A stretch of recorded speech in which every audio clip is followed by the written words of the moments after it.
Hello friends, welcome to mind booster study. So I hope आप सब बहुत अच्छे होंगे, शानदार होंगे। सो फ्रेंड्स, आज की वीडियो में हम डिस्कस करेंगे हिंदी का अभ्यास 7 जो कि रहने वाला है एच जैसे जेबीटी टेट। आप जेबीटी कमीशन की तैयारी कर रहे हो, टीजीटी या PGT.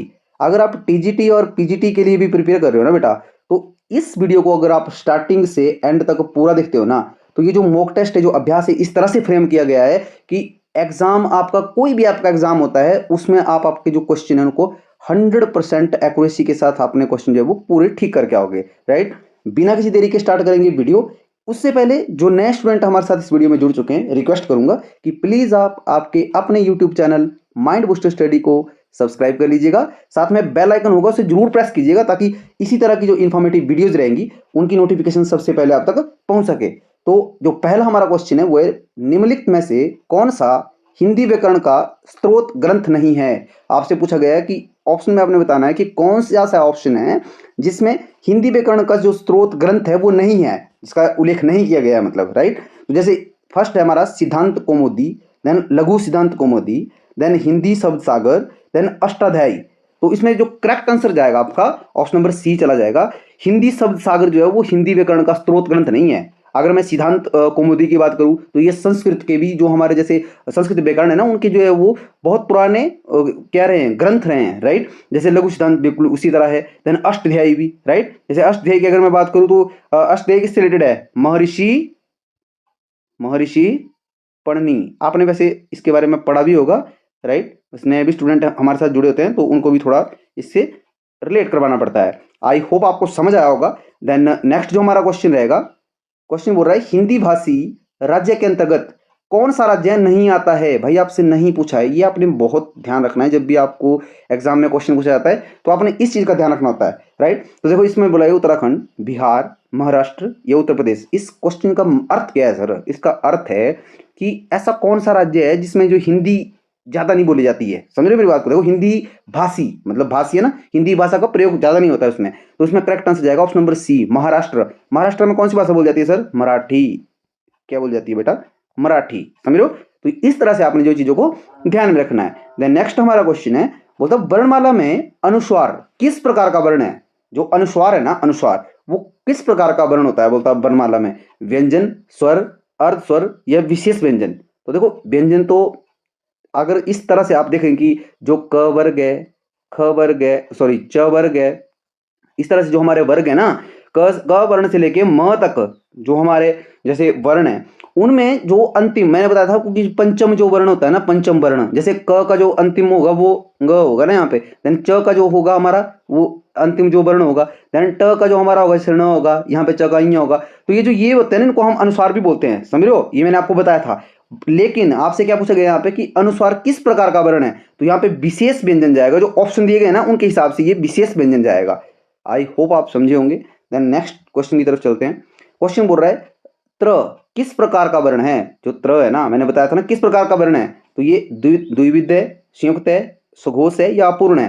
Correct answer option number B जाएगा, संयुक्त वर्ण है। मैंने आपको बताया था जैसे त्र हो गया, क्ष हो गया, श्र हो गया, देन ज्ञ हो गया। ये चारों ही क्या है बेटा? ये आपके संयुक्त वर्ण है। और मैंने आपको बताया था ना ये त और र से मिलकर बनता है, ये क और श से मिलकर बनता है। ये मैंने बताया था आपको श और र से मिलकर बनता है। देन ग क्या था? ज और अइया, इस तरह से मिलकर बनता है। ये मैंने आपको बहुत डिटेल में बताया अभी प्रीवियस वीडियो में, लेकिन हमारे साथ नए स्टूडेंट भी जुड़े होते हैं तो आप भी नोट कीजिएगा बेटा। ये आपने ध्यान रखना है। यहाँ से आपको डायरेक्ट क्वेश्चन बनता है, कई बार इस तरह से क्वेश्चन बनता है आपको, जैसे श्र है ना, ये दे देगा आपको कि कौन से वर्णों को मिलकर बनता है। तो इस तरह से आपने ध्यान रखना होता है। राइट, देन नेक्स्ट हमारा क्वेश्चन है, मतलब जो भ वर्ण है ना, भ जो वर्ण है भ का उच्चारण स्थान क्या होगा? तालु, ओष्ठ, कंठ, मूर्धा। देखो कंठ तो बिल्कुल नहीं आएगा, मूर्धा भी बिल्कुल नहीं आएगा। इसका भ, जैसे आप भ बोलते हैं ना, आपके होंठ मिलते हैं, तो ये ओष्ठ जाएगा। इसका ऑप्शन नंबर बी इसका सही उत्तर हो जाएगा। देन नेक्स्ट जो हमारा क्वेश्चन है, नीचे दिए गए में कौन सा स्वर गूढ़ उच्चारण वाला स्वर है? नीचे दिए गए विकल्प होगा, यहाँ पे थोड़ा टाइपिंग मिस्टेक है। नीचे दिए गए विकल्प में से कौन सा जो स्वर है वो गूढ़ उच्चारण वाला स्वर है? गूढ़ गूढ़ उच्चारण वाला।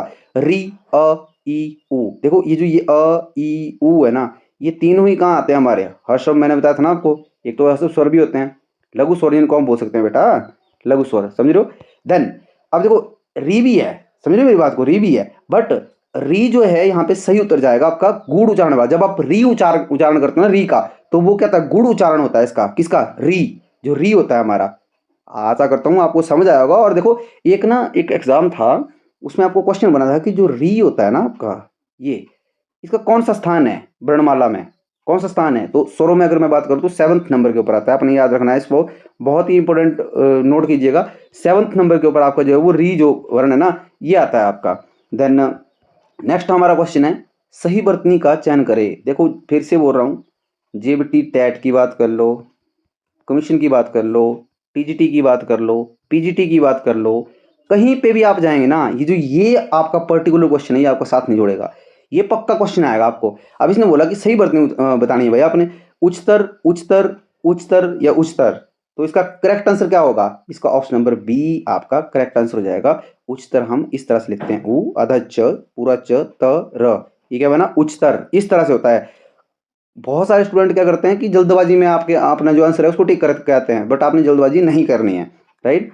अभी तक अगर आपने वीडियो को लाइक नहीं किया है तो मैं रिक्वेस्ट करूंगा वीडियो को लाइक कर लीजिए। लाइक आपकी अटेंडेंस बताता है, हमें बताता है कि आपने वीडियो देख ली है, राइट। और जितना हो सकता है अपने फ्रेंड में शेयर कर लीजिएगा, क्योंकि उनको भी इससे हेल्प मिलेगा। और सब्सक्राइब नहीं किया है तो अभी सब्सक्राइब कीजिए और साथ में बेल आइकन जो है वो जरूर प्रेस कर लीजिएगा। देन क्वेश्चन की तरफ लौटते हैं। क्वेश्चन बोल रहा है, नयन जो शब्द है में कौन सी संधि है, नयन जो नयन शब्द है इसमें संधि बतानी है आपने कि गुण संधि, दीर्घ संधि है, यण है या अयादि है। तो इसमें करेक्ट आंसर जाएगा आपका वो ऑप्शन नंबर डी आपका करेक्ट चला जाएगा, अयादि संधि होगी। अब देखो यहाँ पे टाइपिस्ट ने व्याख्या करके भी दिया है आपको, जैसे नयन जो होता है वो क्या होता है, नय प्लस अन, इस तरह से होता है ना, देन नयन है। अब देखो न को जब हम तोड़ते हैं, अब क्यों तोड़ना क्यों सिखाऊंगा, देखो वैसे अगर मैं आपको अयादि संधि के बारे में बताऊं तो अयादि संधि का मतलब क्या होगा, जिसमें मतलब मूल स्वर में कोई कौन सा स्वर बदला जाएगा, इसके बारे में बताता है हमें। जो अयादि संधि होती है वो बताती है हमें, ठीक है। और अयादि संधि आती किस में भाई, अयादि संधि बेटा स्वर संधि में आती है, स्वर संधि।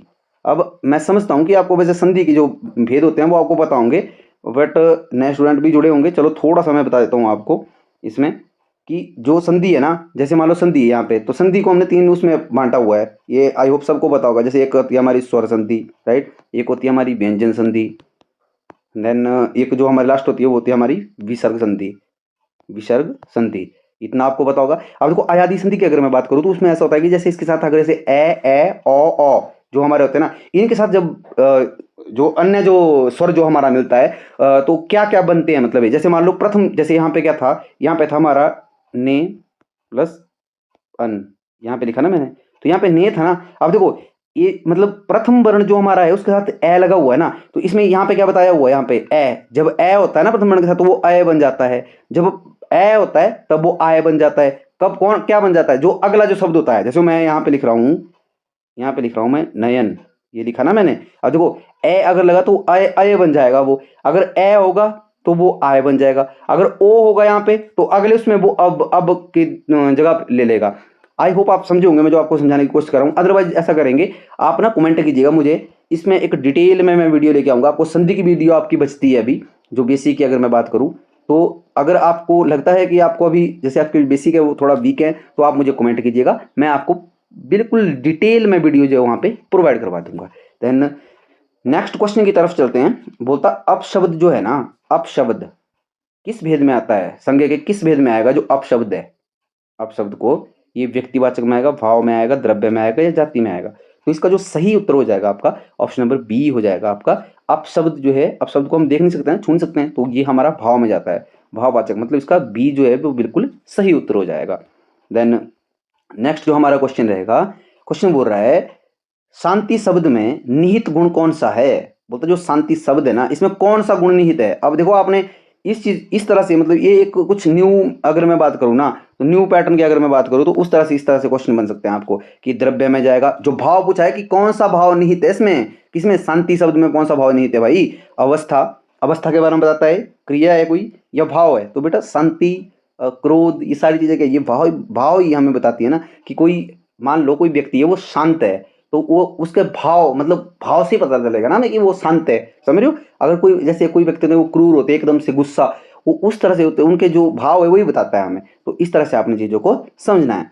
नेक्स्ट क्वेश्चन की तरफ चलेंगे। क्वेश्चन बोल रहा है इनमें जो शब्द है किस श्रेणी में आता है, भाई बताइए, विशेषण है, अव्यय, सर्वनाम या संज्ञा? करेक्ट आंसर क्या होगा इसका? ईमानदारी के साथ खुद पहले कमेंट कीजिएगा। इसमें जो आपका सही उत्तर हो जाएगा बेटा वो सर्वनाम हो जाएगा। अब आप बोलेंगे सर इनमें कहाँ कैसे सर्वनाम हो गया? देखो मैं आपको ना अगर मैं कोई वाक्य लूँ आपको, जैसे मैं बोलूँ कि ठीक है, अगर मैं बोलता हूँ कि जैसे आपको उत्तर है तो मैंने बोला कि इनमें से कोई एक चुनो, ठीक है। जैसे मैंने आपको बोला कि इनमें से, इन ऑप्शन में से कोई एक ऑप्शन चुनो भाई, ऐसा मैंने बोला आपको कि इनमें से कोई एक ऑप्शन चुनो। अब जब जैसे ही मैंने ये कहा आपको तो ये इनमें क्या बन गया? ये यहाँ पे संकेतवाचक भी बन रहा है, संकेतवाचक भी हो सकता है और संकेतवाचक के साथ में संबंधवाचक भी हो सकता है ना, क्योंकि इन चारों में से आपने जो है बताना है कि कौन सा क्या है एक सही विकल्प है। तो क्या होगा, इनमें जब प्रयोग होगा, संकेत में होगा तो संकेतवाचक सर्वनाम मिल जाएगा। तो ये आपका ऑप्शन नंबर सी इसका सही हो जाएगा।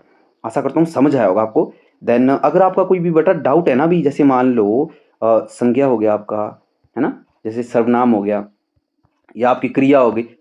चलो मैं आपको ऐसे पूरा बता देता हूँ कि हिंदी व्याकरण में अगर आपका किसी भी टॉपिक को लेके अगर आपका कोई भी डाउट है ना, संपूर्ण हिंदी करके एक प्लेलिस्ट बना हुआ है, अदरवाइज मैं वीडियो के डिस्क्रिप्शन में लिंक डालूंगा। वहाँ पे मैंने बहुत ही डिटेल में हर एक चीज़ को अलग अलग समझाया हुआ है। जैसे विशेषण, अलग से विशेषण की वीडियो डली हुई है, 30 से 40 मिनट की वीडियो डली हुई है। समझ रहे हो मेरी बात को? तो वहाँ पे आपने जाना है और वीडियो को डिस्क्रिप्शन में लिंक डालूंगा ताकि एक भी डाउट आपका ना बच पाए, राइट। देन क्वेश्चन की तरफ फिर से लौटेंगे। क्वेश्चन क्या बोल रहा है? बोलता मृग्या, जो मृग्या शब्द है, क्या है? मृग्या। ये जो मृग्या जो शब्द लिखा हुआ है इसमें कौन सा प्रत्यय लगा हुआ है? बोलता या, य, गया या आ? ईमानदारी के साथ खुद कमेंट कीजिएगा। इसमें जो आपका करेक्ट आंसर होगा वो ऑप्शन नंबर ए आपका करेक्ट हो जाएगा। मृग्या में क्या लगा हुआ है? या लगा हुआ है, या प्रत्यय है। गलती से भी य मत करना। क्यों? क्योंकि ये तो वैसे आपको पता ही होगा इसके बारे में कि जो जैसे मूल जो स्वर होता है, मूल स्वर क्या है यहाँ पे, सॉरी मूल जो शब्द है, देखो मृग, मैंने बताया था ना, जो प्रत्यय और उपसर्ग, देखो उपसर्ग आगे लगते हैं, प्रत्यय बाद में लगते हैं किसी शब्द के। अब ये इनका काम क्या होता है? ये क्या करते हैं, ये मतलब किसी भी शब्द का अर्थ परिवर्तित कर देते हैं। जैसे मान लो मैं यहाँ पे लिखता हूँ बेटा, थोड़ा सा साफ कर लेता हूँ समझने में आसानी होगी आपको। जैसे मैं यहाँ पे लिख रहा हूँ बेटा विकारी, मैंने लिखा विकारी, ठीक है। अब मैंने इसके साथ उपसर्ग जोड़ दिया उपसर्ग जैसे ही जुड़ा तो ये बन गया अविकारी। तो पहले विकारी, विकारी तो अलग था ना, विकारी का अर्थ था कि संज्ञा, सर्वनाम, विशेषण, क्रिया, ये चार आ गए उसमें। जैसे ही हमने इसके साथ उपसर्ग जोड़ा तो ये अविकारी बन गया, मतलब संज्ञा इससे उल्टा बन गया है, समझो। तो इसने क्या किया, अर्थ परिवर्तित कर दिया इसने शब्द का। उसी तरह से प्रत्यय भी होते हैं। आशा करता हूँ समझ आया होगा।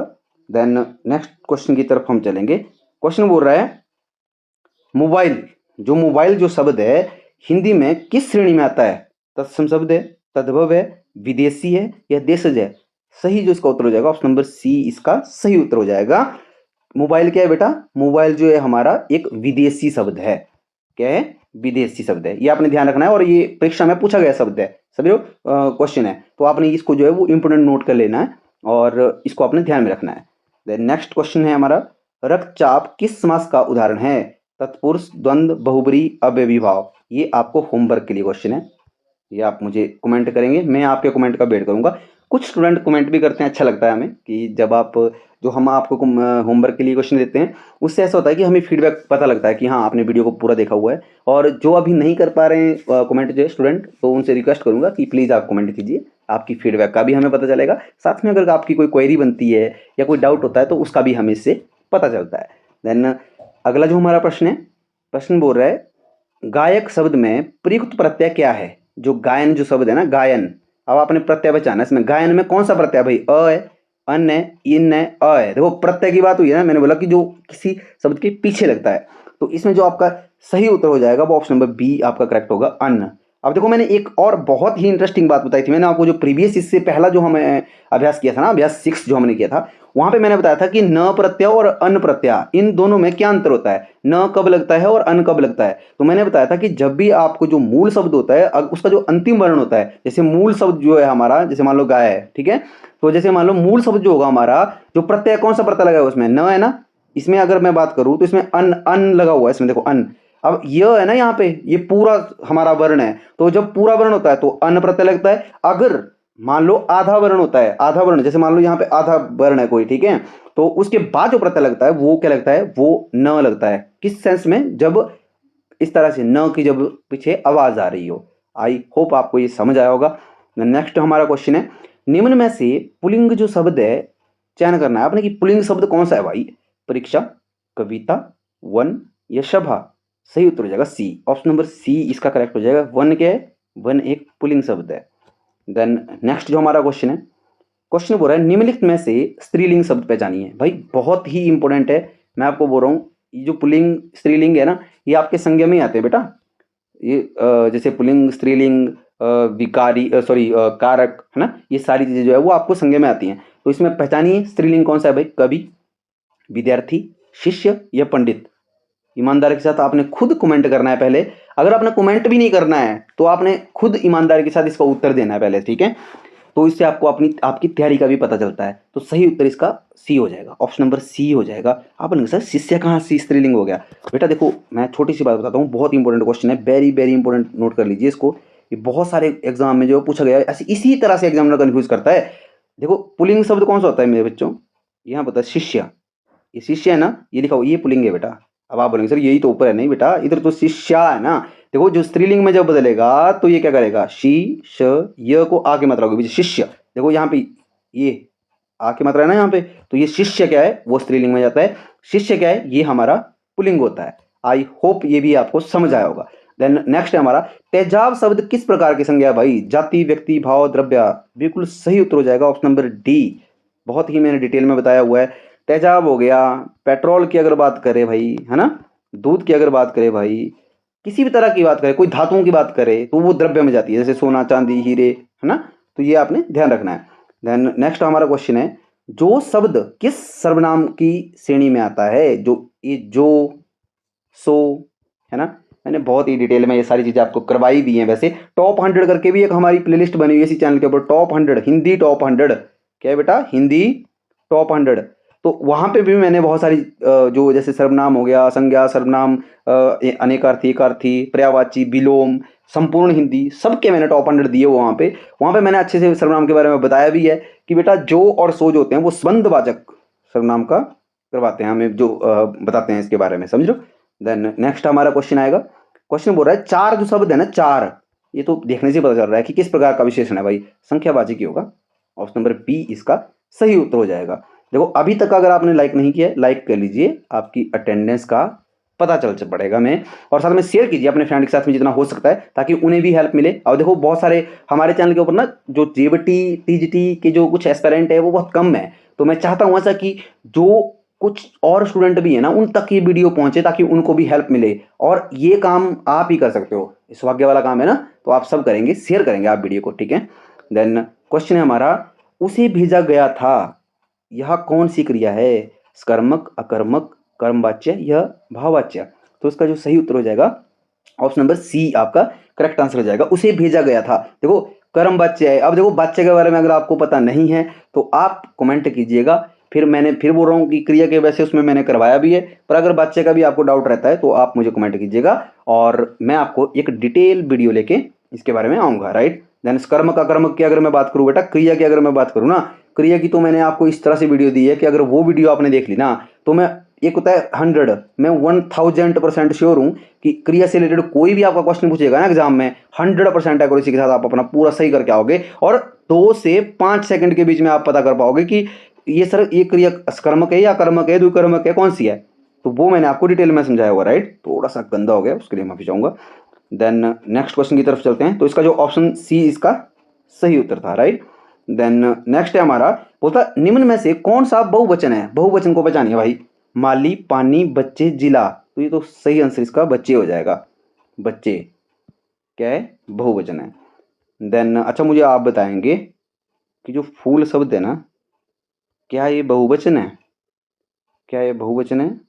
आप मुझे कमेंट करेंगे, मैं आपके कमेंट का वेट करूंगा। देन नेक्स्ट है हमारा, वह पानी जितना पतला है। क्या बोला इसने कि वह पानी जितना पतला है, में कौन सा अलंकार है। उपमा, रूपक, उत्प्रेक्षा, यमक। सही उत्तर हो जाएगा ऑप्शन नंबर ए। अब उपमा, अब देखो उपमा इसमें अलंकार जुड़ा हुआ। उपमा अलंकार क्या होता है, देखो मैं बता रहा हूँ आपको। जैसे मान लो जब किसी एक प्रसिद्ध, अगर मैं बात करूँ ना कि जैसे कोई प्रसिद्ध चीज है, कोई कोई भी मतलब एक प्रसिद्ध बोल सकते हैं हम उसको, कि किसी एक प्रसिद्ध चीज़ का जो है वो दूसरी प्रसिद्ध चीज़ के साथ जो है वो क्या किया जा रहा है, उनको जोड़ा जा रहा है साथ में, कि वह पानी जितना पतला है। देखो पानी और वह, इन दोनों को क्या कर रहा है, जोड़ रहा है ना, जोड़ रहा है ना, कि वह पानी जितना पतला है। तो उस तरह के जो हमारे जैसे वाक्य होते हैं उनमें हम उपमा अलंकार जो है वो प्रयोग करते हैं। देन नेक्स्ट है हमारा, बोलता मुहावरे का अर्थ बताना है आपको। दांतों तले उंगली दबाना, दांतों तले उंगली दबाना, हैरान रह जाना, चोट लगना, चोरी करना या लज्जित होना। तो इसमें सही अंतर क्या हो जाएगा, ऑप्शन नंबर ए आपका करेक्ट होगा, हैरान रह जाना। समझ रहे हो। देन नेक्स्ट है हमारा, ऊंट के मुंह में जीरा, लोकगीति का सही अर्थ बताओ भाई। आवश्यकता से अधिक, आवश्यकता से बहुत कम, जहर देना या फालतू बात। तो ऑप्शन नंबर बी इसका सही उत्तर हो जाएगा, सही विकल्प हो जाएगा, आवश्यकता से बहुत कम। अब देखो ऊंट के मुंह में जीरा अगर डालोगे तो वो तो मतलब डाला ना डाला बराबर ही है, वो तो बिल्कुल ही जीरो हो जाएगा। समझ रहे हो। तो इस तरह से भी अपने सेंस समझनी होती है। अब देखो अगर आपको मुहावरे और लोकगीतियाँ इनके बारे में अगर कोई भी डाउट है ना, तो आप एक बार प्लेलिस्ट चेक कीजिएगा, जो मैं आपको फिर से बोल रहा हूँ, बार बार बोल रहा हूँ। क्यों बोल रहा हूँ, क्योंकि अगर एक बार आपने संपूर्ण हिंदी में अगर आपने विजिट कर लिया ना प्लेलिस्ट के ऊपर, तो आपके जो भी डाउट है ना वो बिल्कुल क्लियर होंगे। और मैंने ना कुछ टेक्निक बताई हैं आपको। देखो मुहावरे लोकगीतियाँ आपने सबने पढ़ी हैं, बहुत अच्छे अच्छे तरीके से पढ़ी होगी आपने बहुत जगह के ऊपर।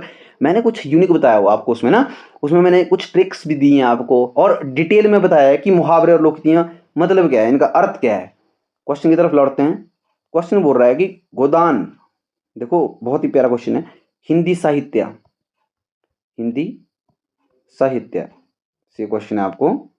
गोदान उपन्यास के लेखक कौन है भाई। प्रेमचंद, मुंशी प्रेमचंद, जयशंकर प्रसाद, हरिवंश राय बच्चन, हरिवंश राय बच्चन। अब देखो इस तरह से फंसा देगा वो प्रेमचंद और मुंशी प्रेमचंद में देखे, बट सही उत्तर इसका बी हो जाएगा। सही विकल्प क्या हो जाएगा, ऑप्शन नंबर बी आपका सही उत्तर हो जाएगा। देन नेक्स्ट जो हमारा क्वेश्चन है, बोलता गीत गूंज किस कवि की रचना है। बहुत ही इंपॉर्टेंट, वेरी वेरी इंपॉर्टेंट, आप नोट कर लीजिएगा हिंदी की नोटबुक में, राइट।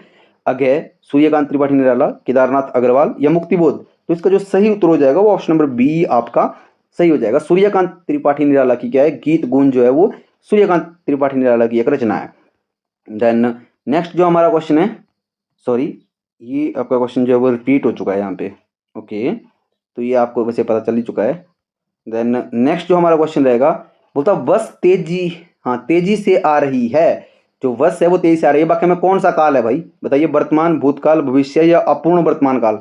अब देखो काल के बारे में अगर बात करूं, ये ऑप्शन नंबर डी इसका सही हो जाएगा, डी विकल्प। देखो क्यों है अपूर्ण वर्तमान काल, देखो बस तेजी से आ रही है, बस आ रही है अभी, समझ लो, तो ये अपूर्ण है, पूर्ण थोड़ी भी। अगर ये बोलता कि बस पहुंच चुकी है तो वो पूर्ण हो जाती है, बोलिए बताओ बस आ रही है तो तेजी से आ रही है, तो अपूर्ण वर्तमान काल में जाएगा, तो सही इसका डी हो जाएगा। देन आज की वीडियो का लास्ट क्वेश्चन है, लास्ट बट नॉट लिस्ट, और बहुत ही इंपॉर्टेंट क्वेश्चन है, very very important, most repeated question Hindi साहित्य से अगर मैं बात करूं, तो ये चीज़ों को आपको ध्यान में रखना होता है। बोलता नासिरा शर्मा, नासिरा शर्मा को किस वर्ष साहित्य अकादमी का पुरस्कार मिला था। भाई नासिरा शर्मा को किस वर्ष मिला था, 2016, जैसे सॉरी 2016, 2013, 2017 या 2015। तो इसका जो सही उत्तर हो जाएगा बेटा आपका ऑप्शन नंबर ए आपका सही हो जाएगा। 2016 में जो वो नासिरा शर्मा को साहित्य अकादमी का जो है पुरस्कार मिला था। आशा करता हूँ वीडियो आपको पसंद आया होगा। अगर आपको वीडियो पसंद आया तो प्लीज़ वीडियो को आप लाइक कर लीजिएगा, और जितना हो सकता है अपने फ्रेंड के साथ शेयर कीजिए। और अभी तक अगर आपने सब्सक्राइब नहीं किया है प्लीज़ सब्सक्राइब कर लीजिएगा, और बेल आइकन जरूर प्रेस कीजिएगा, ताकि इसी तरह की जो इन्फॉर्मेटिव वीडियोज़ रहेंगी उनकी नोटिफिकेशन भी आप तक पहुँच सके, और साथ में आपको जो भी अदर जो हमारे अपडेट होते हैं उनसे भी आप जो वो टच में रह सके। तो आज की वीडियो में इतने, मिलते हैं नेक्स्ट वीडियो में, तब तक आप अपना ध्यान रखिए, स्वस्थ रहिए। जय हिंद, जय हिमाचल, थैंक यू।